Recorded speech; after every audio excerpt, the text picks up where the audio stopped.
Assalamualaikum warahmatullahi wabarakatuh.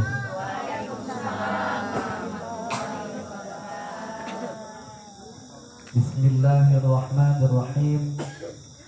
Alhamdulillahi rabbil alamin. Wassalatu wassalamu ala asyrafil anbiya wal mursalin Sayyidina wa maulana Muhammadin wa ala alihi wa sahbihi ajma'in. Ashhadu an la ilaha illallah wahdahu la syarikalah. Iyyahu na'budu wa iyyahu nasta'in. Wa ashhadu anna sayyidana wa maulana Muhammadan abduhu wa rasuluh shadiqul wa'dil amin. Subhanaka la ilma lana illa ma 'allamtana innaka antal alimul hakim. Wa la haula wa la quwwata illa billahil aliyyil azim. Rabbi shrah li sadri wa yassir li amri wa hlul 'uqdatam min lisani yafqahu qawli, amma ba'd. Hadratal mukarramin wal muhtaramin yang sama-sama kita muliakan kepada para alim ulama, tuan-tuan guru beserta para asatidz yang hadir. Begitu pula yang sama-sama kita hormati segenap aparatur pemerintahan, wabil khusus kepada Bapak Kepala Dusun, Bapak Kepala, Bapak RW, Bapak RT yang hadir. Begitu pula kepada para tetuha, para sesepuh, tokoh-tokoh agama, tokoh-tokoh masyarakat. Tidak ketinggalan pula yang berbahagia Sohibul Bait beserta seluruh keluarga. Begitu pula pasang mempelai yang ada di hadapan kita semua, bapak-bapak, ibu-ibu, hadirin dan hadirat yang semuanya saja saya doakan mudah-mudahan senantiasa diberikan Allah panjang umur, fi sihatin wa afiyah. Allah mudahkan seluruh urusan-urusannya, Allah kabulkan segala hajat baiknya, Allah lancarkan rezekinya yang halal thayyiban, Allah istiqomahkan menapak di jalan yang diridhoi oleh Allah dan Rasulnya, dan mudah-mudahan semuanya beserta seluruh keluarga senantiasa dilimpahkan Allah keberkahan hidup lahir batin dunia akhirat, amin ya rabbal alamin. Dalam kesempatan yang mulia ini, marilah bersama-sama kita memanjatkan puji dan syukur kita kepada Allah Subhanahu wa taala yang alhamdulillah senantiasa melimpahkan rahmat, taufik, hidayah dan inayahnya kepada kita semua, sehingga di malam yang mulia ini, di bulan yang mulia pula, kita diizinkan oleh Allah Subhanahu wa taala untuk berkumpul, bertatap muka, bermuajahah di majelis yang penuh dengan keberkahan ini, sama-sama dalam rangka menghadiri resepsi pernikahan daripada adinda kami Rusdi Alfareza bersama adindanya tercinta yaitu Tiara Nabila. Masya Allah. Kita doakan mudah-mudahan sepasang pengantin ini diberikan Allah sakinah, mawaddah, warahmah, keturunan yang soleh dan solihah membawa berkah, amin ya rabbal alamin. Sekaligus juga dikemas dalam peringatan Isra dan Mi'raj Nabi besar Muhammad sallallahu alaihi wasallam. Mudah-mudahan dengan acara ini Allah taala berkenan melimpahkan keberkahannya kepada kita semua, amin ya rabbal alamin. Kemudian sholawat dan salam Allah mudah-mudahan senantiasa terhaturkan keharibaan junjungan kita Nabi besar Muhammad sallallahu alaihi wasallam, junjungan kita yang sangat kita harapkan syafaatnya di yaumil qiyamah nanti. Sekali lagi kita berdoa mudah-mudahan kita semua yang hadir di sini kelak akan mendapatkan syafaat dari beliau dan berkumpul bersama-sama dengan beliau di dalam surga, amin ya rabbal alamin. Bapak-bapak, ibu-ibu, hadirin dan hadirat rahimakumullah, ini acara yang paling diidam-idamkan semua pihak ya. Kalau yang jomblo, wah itu sangat kepengen sekali punya acara pengantin begini. Jangankan yang jomblo, yang sudah pun masih pengen nambah ya. Nah, ini banyak nih beberapa saat ke depan di antara saudara-saudari kita yang insya Allah juga akan turut serta meramaikan dunia ini ya, dengan berbagai macam acara yang sama ya, yaitu acara resepsi pernikahan. Pokoknya kita doakan saja semuanya Mudah-mudahan diberikan Allah jodoh yang soleh dan solihah. Amin ya rabbal alamin. Siapa yang tidak mengidam-idamkan jodoh yang baik? Gak ada. Semuanya pasti mengidam-idamkan jodoh yang baik, pasangan yang soleh solihah, yang betul-betul bisa berdua seiring sekata, ya, seia sekata, seiring sejalan seia sekata, berjalan menuju surganya Allah Subhanahu wa taala. Mudah-mudahan itu Allah jadikan keluarga kita. Amin ya rabbal alamin. Nah, di sini saya mungkin hanya ingin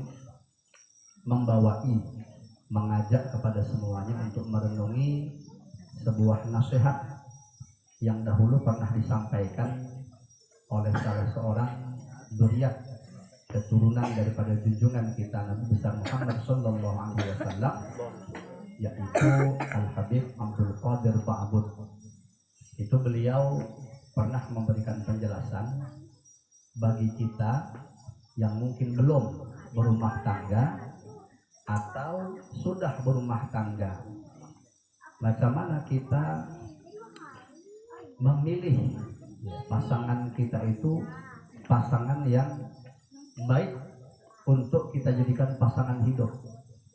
Kalau dia sudah kadung, artinya sudah kadung berpasangan, maka usahakan pasangan hidup kita, ya tentu kita sendiri juga harus memiliki kriteria sebagai pasangan yang baik ini.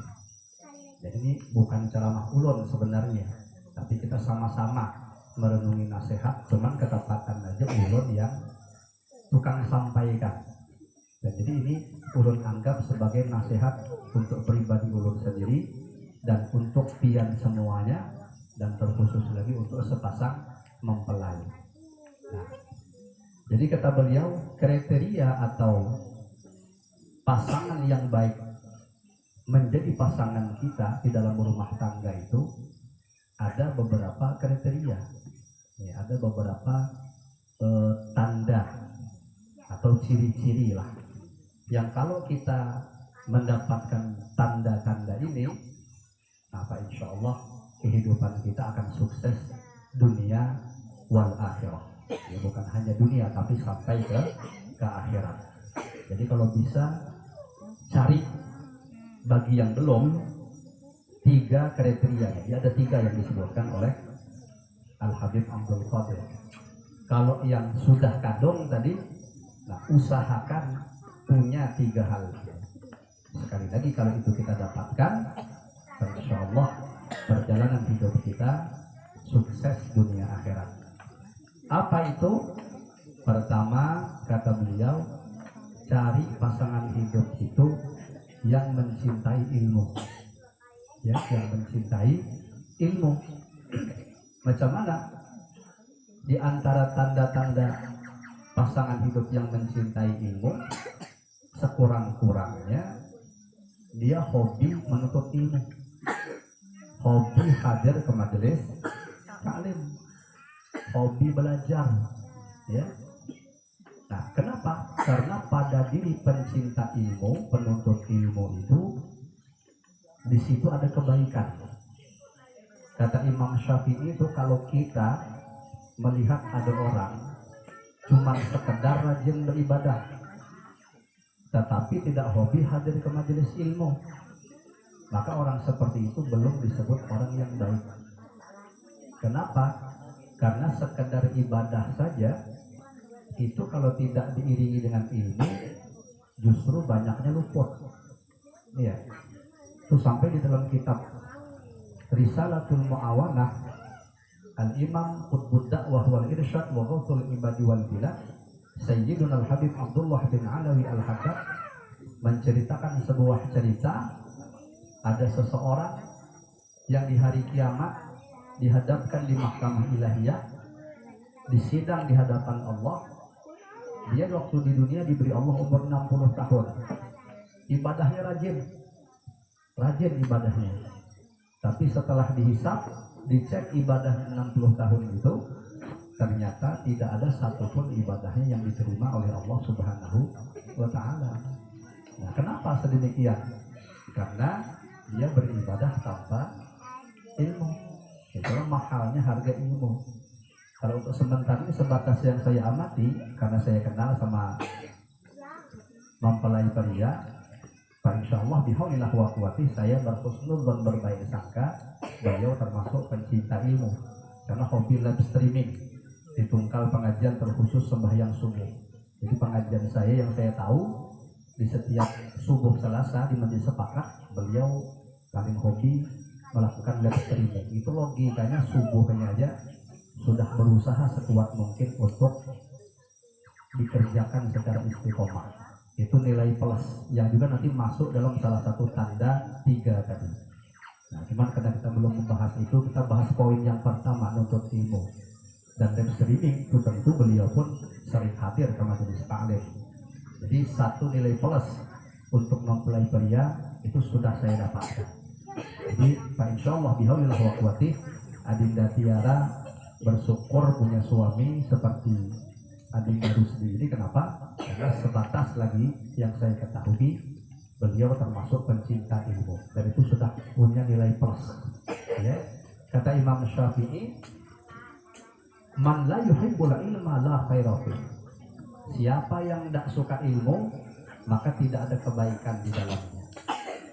Jadi kalau orang tuh tidak ada suka hadir ke majelis taklim, tidak suka hadir nuntut ilmu, la khaira fi, tidak ada baiknya. Wala yakun bainaka wa bainahu ma'rifatun wala shadaqah.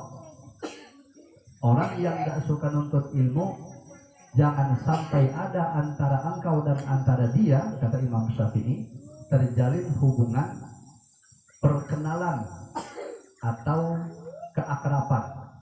Ya. Jadi istilahnya tidak usah berkawan sama orang yang tidak suka ilmu. Kenapa? Karena pada dirinya tidak ada kebaikan. Nah, maka cari pasangan hidup sekali lagi yang suka ilmu. Kalau sebelumnya ini mungkin belum, nah syukur-syukur sepasang suami istri itu yang rajin menuntut ilmu. Kalau di sini mohon maaf lahir batin kan ada majelis mingguan kan? Mingguan apa setengah bulanan? Adalah di kampung gitu. Mingguan. Nah, kalau bisa tuh hadiri. Saya dengar-dengar yang mengisi Ustaz Lutfi ya. Ustaz Muhammad Lutfi, putra daripada Ustaz Irom, tebing tinggi ya. Nah, kalau bisa hadiri atau guru-guru lain kah? Terserah. Yang penting beri kesempatan kalau abah guru sekumpul itu sekurang-kurangnya seminggu sekali. Lebih dilambatkan lagi sekurang-kurangnya per 40 hari sekali. Jangan sampai kita tidak mengkonsumsi asupan ruhani atau batin kita berupa ilmu pengetahuan selambat-lambatnya 40 hari sekali. Padahal porsi untuk asupan batin, makanan hati, makanan batin kita berupa ilmu itu mestinya lebih tinggi daripada asupan makanan jasmani. Ini mohon maaf dari batin, Pian sehari semalam makan berapa kali? 3 kan? Rata-rata 3 ya. Makan bisa lebih, betul. Kalau kurang jarang lah. Apalagi ulun saksikan di sini rata-rata orangnya lama. Insya Allah makannya kuat, insya Allah. Ya. Andaikan kurus di sini nih, ya ulun berbaik sangka itu mungkin tirakat gitu ya. Kalau tidak beban pikiran biasanya. Tapi insya Allah baik sangka ulun. Nah, jadi usahakan sekali lagi jangan tidak nuntut ilmu. Satu. Yang kedua, ciri-ciri atau karakter daripada pasangan yang baik untuk kita jadikan pasangan. Yang kedua adalah orangnya itu memelihara sholat 5 waktu. Nah, lagi-lagi insya Allah ulun baik sangka mempelai putra Adinda Rusdi insya Allah baik. Kenapa? Karena paling sering ketemu dengan ulun di majelis sepakat di saat subuh. Dan subuh itu adalah sembahyang yang paling berat di antara semua sembahyang. Ada kebanyakan orang kuliah. Iya, betul kan? Nah, jadi kalau bisa jaga sholat 5 waktu. Hidupnya apa yang hendak dicari? kalau bukan ketenangan hati dan kebahagiaan. Pian boleh cek, carikan orang yang sugih sesugih-sugihnya atau pangkatnya tinggi setinggi-tingginya tapi kada sembahyang. Ya. Lalu kita takuninya, bujurkah dengan kesugihannya itu, dengan ketinggian pangkatnya itu, dia mendapatkan ketenangan hati dan ketentraman jiwa. Kalau dibilangnya bujur, nih taruhannya kuping ulut, boleh ditatak. Dustainya, ya, dustainya. Belum suah ulun temukan ada orang kada penyembahyangan hidupnya bahagia. Tidak ada, yang ada tuh suntuk, ya. Dan aura wajah tuh hilang. Dia lihati wajah orang yang penyembahyangan dengan yang kada penyembahyangan. Itu pasti sudah bisa terlihat. Wajahnya kada nyaman dilihat. Ya wajah suntuk tadi. Walaupun inya sugih, ya, walaupun pangkatnya tinggi, asal inya kada sembahyang, itu bermasalah. Ya. Kenapa? Karena melanggar dalil qat'i. Jadi tidak ada cerita bahasa kebahagiaan hidup bisa didapat tapi kada sembahyang, tidak mungkin, mustahil malah. Allah sendiri di dalam Al-Quran sudah mengancam, wa man a'rada an dzikri fa inna lahu ma'isyatan dongka. Barang siapa, kata Allah, yang berpaling dari peringatanku, kan kita sembahyang itu mengingat Allah, betul kan? Nah, ini sholat lil dzikri. Jadikan sholat untuk mengingat aku, kata Allah. Berarti kalau kita tidak sholat, berarti kita tidak mengingat Allah. Berarti kita berpaling dari peringatan Allah. Apa yang akan Allah ancam bagi orang yang berpaling dari peringatan Allah alias orang yang ada sembahyang? Ancaman dari Allah, fa inna lahu ma'isyatan dongka. Dia pasti, kata Allah, kuberi penghidupan yang sempit. Ulun pernah mengecek ayat ini dalam sebuah tafsir. Bahasa Allah memberikan penghidupan yang sempit, ulama sekurang-kurangnya memberikan tafsiran dua. Sempit dalam arti kata memang sempit hidup, sempit ekonomi, susah hidup tuh, banyak masalah tapi jalannya buntu, sehingga ya susah tuh kan, bagawi tuh dari pagi sambung ke sore bahkan sampai ke malam-malam, tapi duit ini pindah jauh aja bawaannya, hutang betuyuk, pada bini kepala, ya. Nah itu yang didapatkan bagi orang yang tidak sembahyang. Atau kata ulama bisa ambil makna kedua. Makna kedua ini adalah ma'isyatan dongka, penghidupan yang sempit. Allah berikan malah rezekinya ini luas, duit ini nyaman bawaannya, ya, urusannya mudah, sehingga keduniawian ini sukses. Tetapi tetap Allah bikin sempit. Apa yang Allah bikin sempit? Nih, qalbun, hatinya tidak akan tenang, hatinya tidak akan tentram. Jadi itu yang membuat kepalanya minik. Entah ada saja yang membuat kepalanya minik, gara-gara tadi tidak sembahyang. Makanya perlu ingatkan terkhusus pengantin, jangan kada sembahyang. Kalau bisa sembahyang ini harus tetap berjamaah walaupun kada di masjid. Dijaga sekeluargaan, ya, sekeluargaan, bukan hanya kita dua laki bini, tapi kita kalau punya anak dijaga. Apalagi zaman akhir nih, Bapak Ibu yang dirahmati Allah, mohon maaf lahir batin, mencari sebuah rumah yang penghuni rumah itu semuanya penyembahyangan, mahal harganya. Karena akan kita temukan, akan kita saksikan di rumah itu biasanya ada yang rajin, ada yang balang kambingan, ada yang kada lalu. Paham aja bahasa ulun lah. Jadi orang Banjar seberataan paham bahasa ulun bilang? Paham. Makanya kalau ada yang kada paham, ulun ganti pakai bahasa Indonesia saja. Berarti bebas ya. Nah, Bu, ibu di rumah berisi laki kada penyembahyangan, berarti hantu. Bukan ulun lah yang menyambat. Berarti kalau malam Jumat, ya, malam Jumat tuh, biar ditunggangi laki biar mengambil jatah malam Jumat. inya kata penyembahyangan berarti ditunggangi tentu. Nah, sama bapak yang ada di dalam tuh berisi bini kata penyembahyangan ditunggangi pian malam Jumat berarti menunggangi tentu. Makanya hati-hati, jangan sampai kita ditunggangi hantu, jangan sampai bapak-bapak menunggangi hantu. Nah, makanya harus sembahyang. Dan sembahyang itu sekali lagi anugerah dari Allah Ta'ala. Dia tidak menjamin fasilitas. Ya. Berapa banyak orang yang dipenuhi dengan fasilitas, tapi memang bangsa kada dipilih oleh Allah, bangsa kada ditolong, tidak bakal tergali. Apa fasilitas sembahyang? Kita katakan badan sehat. Wah, berapa banyak orang yang badan sehat ada penyembahyangan. Betul. Ada lagi fasilitas sembahyang itu apa? Ada baju buat nutup aurat. Berapa banyak orang yang bajunya harap-harap, tidak bisa sembahyang. Baju betuyuk untuk berwudu, untuk mandi wajib. Berapa banyak kita baju tuh lancar, tapi memang bangsa tadi tidak ditolong, tidak bisa. Ya, tidak bisa. Yang aneh tuh atas kehendak Allah malah kita saksikan ada orang yang secara fasilitas itu malah kurang, tapi karena ditolong oleh Allah jadi badan sakit-sakitan. Ulun kadang-kadang tuh sering melihat di Facebook itu terenyuh hati. Ada orang, mohon maaf lahir batin lah, dia punya fisik sangat kurang, batisnya tidak sempurna buntung, tangannya tidak sempurna buntung, saking kepengennya sembahyang tahan berguling-guling macam kekanak halus ke masjid. Pernah tak yang nonton video pendek macam itu? Nah, kita kalau merenung, kita lebih sempurna dari dia, tapi kenapa kita uler?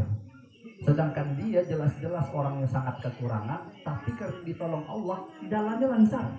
Itulah kisahnya tadi. Makanya sembahyang itu bukan berlandaskan fasilitas, tapi semata-mata karunia Allah. Maka dari itu di sini ulun mohon maaf lahir batin lah, ini termasuk tahadduts bin nikmah. Alhamdulillah, alhamdulillah, ulun di rumah itu termasuk yang kalau ulun boleh tadi katakan tahadduts bin nikmah, bersyukur kepada Allah. Kalau memang ini bagus, mudahan terjangkit kepada pian seberataan. Amin ya rabbal alamin. Kami sekuat tenaga memelihara sembahyang, termasuk anak ulun yang halus umur 8 tahun tadi yang lalu. Itu ya, alhamdulillah subuh itu kalau digarak cepat bangun sembahyang. Kalau dianya melalur, kadang biasanya kami garak nih, payah memang. Itu bisa sesekali itu. Itu biasanya kami sepakat kami biarkan. Tapi nyamannya hati itu kalau sudah ini bangun jam 6:30 karena mau sekolah, habis mandi dikodoinya. Lah, mencari anak seusia itu mau mengodoi sholat, payahnya minta ampun. Jangankan yang halus macam yang tuh aja kadang bisa ada mengkodoi, bahkan bisa ada sembahyang lalu. Bujur kan? Nah, timbul pertanyaan, kenapa alhamdulillah anak ulun termasuk kategori nyaman ulun suruh sembahyang? Mungkin nih, makanya tadi ulun tahadduts bin nikmah, mungkin ini berkat satu amalan yang beberapa tahun yang lalu sudah ulun amalkan. Amalan ini ulun dapatkan daripada ceramahnya Al-Habib Taufik bin Abdul Qadir As-Segaf, Ketua Robitoh Alawiyah Nasional. Jadi beliau tuh pernah dalam pengajiannya mengupas yang waktu sebelum ulun dengar pengajian beliau tuh ulun kadang amalkan. Ternyata setelah ulun mendengar, ulun amalkan, bagus banget nih perasaan ulun nih amalannya handap aja. Ternyata ulun bisa merasakan, jadi amalan ini dibaca bukan sekadar membaca tapi dihayati. Dan amalan ini termasuk salah satu ayat Al-Quran. Ya, terima kasih. Ayat Al-Quran surah Ibrahim ayat 40. Ada yang tahu? Kalau ada yang tahu, ulun kasih hadiah. Ya, betul. Ya. Kalau yang tahu jangan ya, jangan kata tahu. Yang kata tahu jelas, yang kata tahu udah. Selain yang di hadapan bertiga nih, khusus ibu-ibu. Kalau tahu ulun kasih hadiah, ini hadiahnya. Ambil duit. Maaf, nyaman kan? Ambil. Tapi ulun doakan mudahan kada tahu.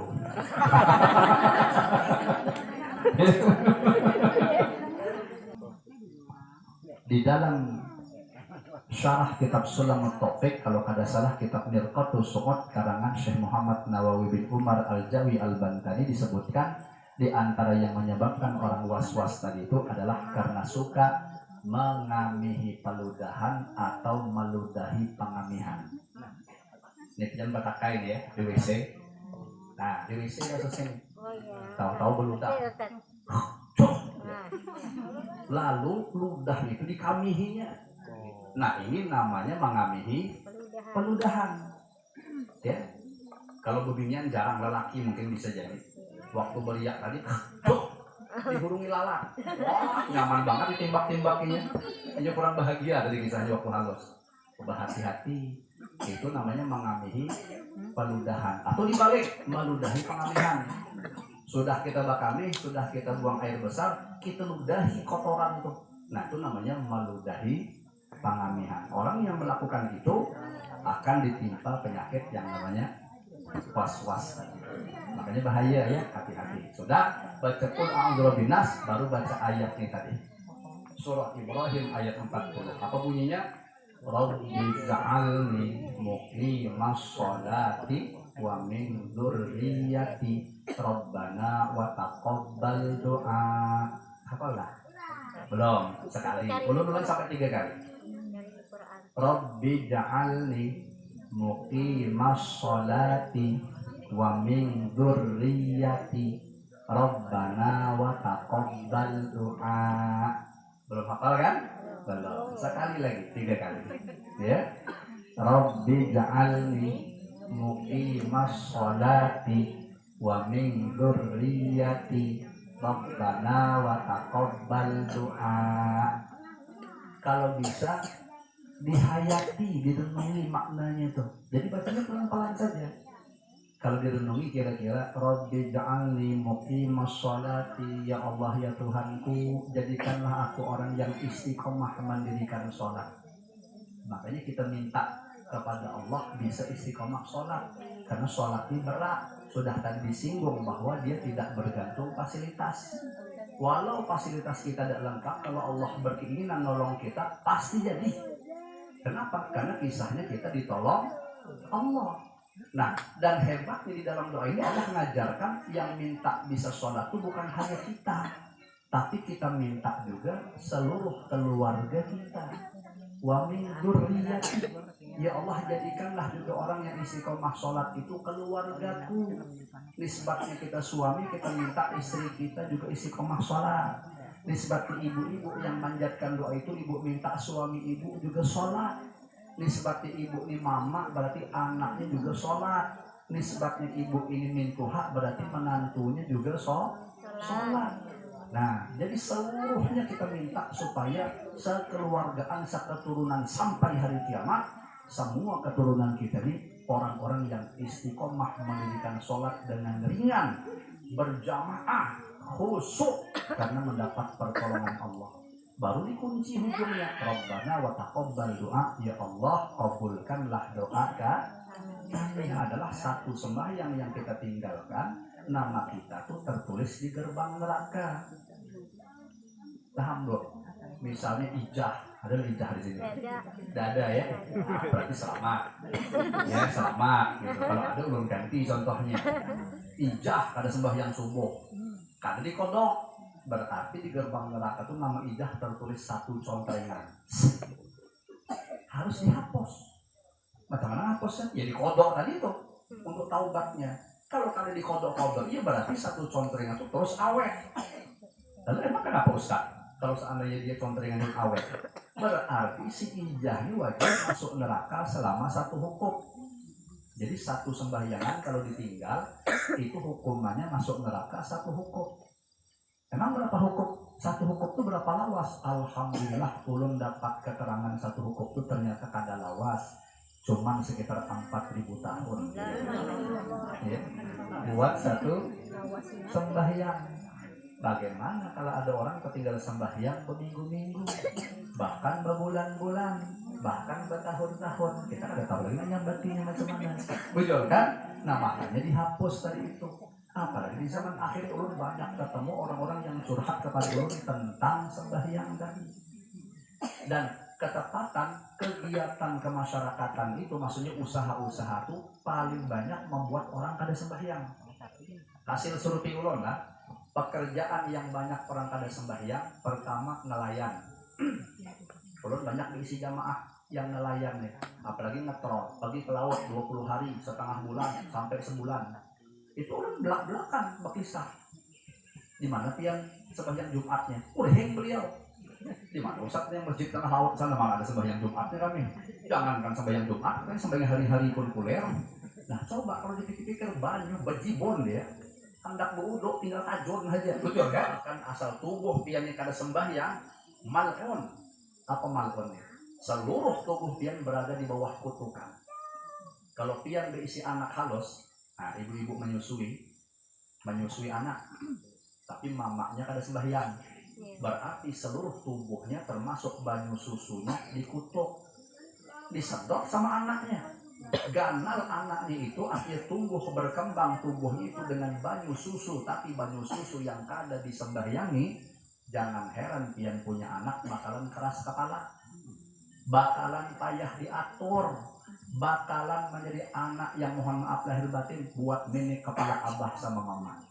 Dan andai itu kejadian pada pian, gak usah nyalahkan dia, salahkan kita seorang. Kenapa ini kita cekoki dengan baju yang tidak kita sujudkan kepada Allah Subhanahu wa Ta'ala. Makanya kata ulama ada yang mengatakan baju susu yang orang yang punya susu itu kada sembahyang, itu seakan-akan secara batin hukum baju susu itu haram. Ya haram secara batin kan. Dan memang Rasulullah menyatakan dalam hadisnya, man akalal halal atau at-yawarihu sya'am abah. Siapa yang makanan sehari-harinya halal, spontan tubuhnya akan taat kepada Allah. Mau ia kehendaki ataupun tidak, pokoknya taat, asalkan halal. Tapi apa kelanjutan hadis? Wa man akalal haram asad yawarihu sya'am abah. Siapa yang termakan barang haram, spontan tubuhnya akan maksiat, baik itu dia kehendaki ataupun tidak. Jadi seakan-akan kalau pesannya untuk pengantin, mencetak anak soleh solehah ini, kalau dilihat daripada landasan hadis tadi, rasanya kada payah. Apa itu? Berikan aja kepada anak-anak kita makanan yang halal, minuman yang halal. Memang kita bercarinya itu halal secara zahir dan batin tadi. Insya Allah tidak ngalih-ngalih kita mencetak anak, kita akan menjadi anak yang berbakti kepada kita, yang taat kepada Allah. Kenapa? Karena memang diganalkan, dibesarkan pakai makanan dan minuman yang halal. Tapi kalau kita mencekoki anak itu, dikasih makan, dikasih minum dengan yang haram atau syubhat, babuihan muntung, kita berdoa supaya ini jadi anak soleh-solehah, payah nak jadi. Kenapa? Karena memang sudah kadung dicekoki dengan perkara yang haram. Dan yang terakhir, kriteria atau tanda pasangan hidup yang baik adalah orangnya harus berbakti kepada kedua orang tua. Kalau pian mencari pasangan hidup orangnya durhaka, jelas pian celaka bakalan. Kenapa? Sekarang mau dak pian diisi anak durhaka? Dak mau. Kenapa dia harus berbakti kepada orang tua? Karena dengan kita sendiri berbakti kepada orang tua, itu insya Allah akan diberikan Allah anak yang berbakti kepada kita. Bahkan itu pesan daripada Sultanul Ulama, sultannya, rajanya para ulama sedunia, yang beberapa tahun yang telah beliau wafat, dari Sadah Ba'alawi, keturunan daripada junjungan kita Rasulullah SAW. Siapa yang ulun maksud beliau? Almarhum Al-Habib Salim bin Abdullah bin Umar Asy-Syatiri. Itu dalam salah satu wasiat beliau, kata beliau, hati-hati durhaka sama orang tua. Kenapa? Karena itu turun-temurun. Maksud turun-temurun itu macam mana? Kalau kita durhaka kepada orang tua, hampir dipastikan nanti salah satu keturunan kita atau cucu kita akan durhaka kepada kita. Nah makanya tadi dibilang, siapa yang di sini mau punya keturunan anak atau cucu durhaka? Mana ada yang maunya kita, betul kan? Nah kalau tidak mau berarti kita yang sekarang berhimmat berbakti kepada orang tua. Caranya macam mana berbakti pada orang tua tuh? Ulama bilang dua aja caranya. Pertama, senangkan hati beliau. Yang kedua, jangan bikin sakit hati. Nah, yang terakhir sebagaimana yang tadi belum pesankan di awal, tolong angkat tangan yang hafal ayat tadi bacakan. Nah, silakan. Santai. Bismillahirrahmanirrahim. Nah, coba pakai mic.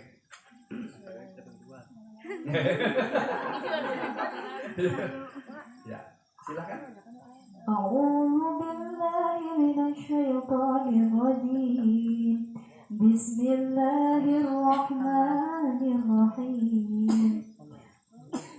Rabbi ij'alni muqimas sholati wa min dzurriyyati Rabbana wa taqabbal du'a. Alhamdulillah, Shadaqallahul azim. Ya sudah berlatih. Belum. Oke. Doakan Ustaz. Amin.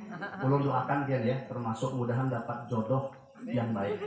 Ternyata hasil survei jodoh yang baik itu adalah yang jenis kelaminnya berbeda sama kita. Itu tanda jodoh yang baik. Ya bujur kan? Tolong ambil. Ulun antarkan kan? Pak, dulu kalau di situ. Iya. Ambil. Opor. Namanya rezeki min haitsu la ya. Kasih berarti kan mendengarkan. Terima kasih lah. Masya Allah, minta maaf lahir batin. Masya Allah ini sudah berlatih juga. Oh adiknya, Masya Allah. Ayolah, itu namanya rezeki ya. Nah, jadi tinggal yang lain tolong dihafalkan, diamalkan. Bisa mengamalkan apa yang ulun panggilkan di malam hari ini, itu adalah hadiah terbesar dari siapa? Dari Allah Subhanahu wa Ta'ala. Bisa ditangkap penjelasannya? Mudah-mudahan semua yang ulun panggilkan tadi itu dijadikan oleh Allah Ta'ala untuk kita semua, mencapai manfaat berkah dunia akhirat untuk kita. Amin ya rabbal alamin. Ala hadhihi niat wa ala manawahu asalafuna shalihun wa likulli niyatin shalihah wa ila hadratin nabi sallallahu alaihi wa ala alihi wa sahbihi wa baraka wa sallam. Al-Fatihah. A'udzu billahi minasy syaithanir rajim. Bismillahirrahmanirrahim. Alhamdulillahi rabbil alamin. Ar-Rahmanir Rahim. Maliki yaumiddin. Iyyaka na'budu wa iyyaka nasta'in. Ihdinas siratal mustaqim. Siratal ladzina an'amta 'alaihim ghairil maghdubi 'alaihim waladdallin. Amin. Bismillahirrahmanirrahim. Alhamdulillahi rabbil alamin. Wassalatu wassalamu ala asyrafil anbiya wal mursalin sayyidina wa maulana Muhammadin wa ala alihi wa sahbihi ajma'in. Allahumma ighfir lana dhunubana wa liwalidina warhamhum kama rabbawna shighara wa li azwajina wa li auladina wa li dhurriyyatina wa li ahli baitina wa li talamidina wa li jiranina wa li ahbabina wa li asatidina wa li masyayikhina wa li ashabil huquqil wajibati alaina wa li jami'il muslimina wal muslimat wal mu'minina wal mu'minat al-ahya'i minhum wal amwat wa tabi' bainana wa bainahum bil khairat wa la hawla wa la quwwata illa billahil aliyyil 'azim.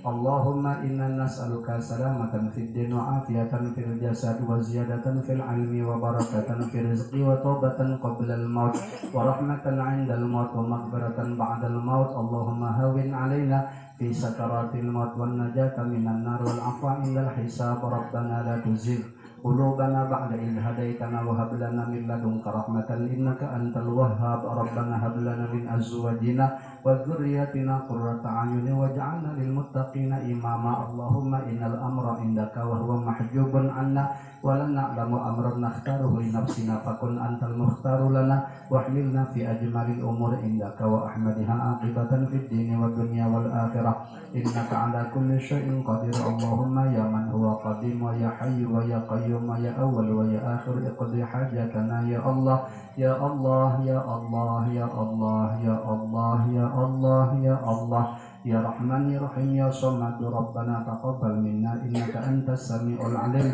wa tub alaina innaka antat tawwabur rahim. Rabbana atina fid dunya hasanah wa fil akhirati hasanah wa qina adzabannar. Wa sallallahu ala sayyidina wa maulana Muhammadin nabiyil ummi wa ala alihi wa sahbihi wa baraka wa sallam bi fadli subhana rabbika rabbil izzati amma yasifun wa salamun ala al mursalin walhamdulillahi rabbil alamin. Taqabbalallahu minkum.